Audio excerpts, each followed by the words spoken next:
అధికారులను మార్చిన చోటే అల్లర్లు జరిగాయని అన్నారు మంత్రి అంబటి రాంబాబు. డీజీపీ ఆఫీసులో సిట్ చీఫ్ను వైసీపీ నేతలు కలిశారు. ఎక్కడైతే అధికారులను మార్చారో అక్కడే సస్పెండ్ చేయాల్సి వచ్చిందన్నారు. టీడీపీతో కొందరు పోలీసులు కుమ్మక్కయ్యారని విమర్శించారు. పోలీసు యంత్రాంగం పూర్తిగా విఫలమైందని అన్నారు. ఈ ఘటనలపై పూర్తి దర్యాప్తు జరగాలని వారు కోరారు. జరిగినటువంటి దౌర్జన్యకాండకు సంబంధించి మేము మా పార్టీ వాళ్ళు కేసులు ఇస్తే ఆ కేసులు తీసుకోవడం కాకుండా ఇప్పుడు మన కౌంటర్ కేసులు తీసుకుంటున్నాం. బ్యాలెన్స్ చేయడానికి కేసు కౌంటర్ అంటే రెండు మీరు పెట్టారు కాబట్టి మేము కూడా పెడతాం అనేటువంటి ఒక ఫాల్స్ కేసెస్ చేస్తున్నారు. అంతేకాకుండా సెక్షన్స్ 324 వేయాల్సిన కూడా 307 వేసేస్తున్నారు. మా మీద వేసి గందరగోళం చేస్తున్నారు. ఇది వన్ సైడెడ్గా చేయాలనే ప్రయత్నం జరుగుతూ ఉంది. అందువల్లనే పోలీస్ ఆఫీసర్లను సస్పెండ్ చేశారు. మీరు చూశారు, పోలీస్ ఆఫీసర్లు సీఐని వేశారు, ఆ సీఐని సస్పెండ్ చేశారు.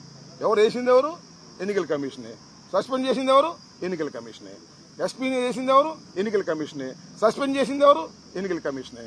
సో ఈ విధంగా చాలా దుర్మార్గమైన పద్ధతుల్లో ఆంధ్రప్రదేశ్లో ముఖ్యంగా తిరుపతి, పలనాడు, అనంతపూర్ ప్రాంతాల్లో దౌర్జన్యాలకు కారణమై పోలీసులు కొల్యూడయ్యేటటువంటి పరిస్థితి.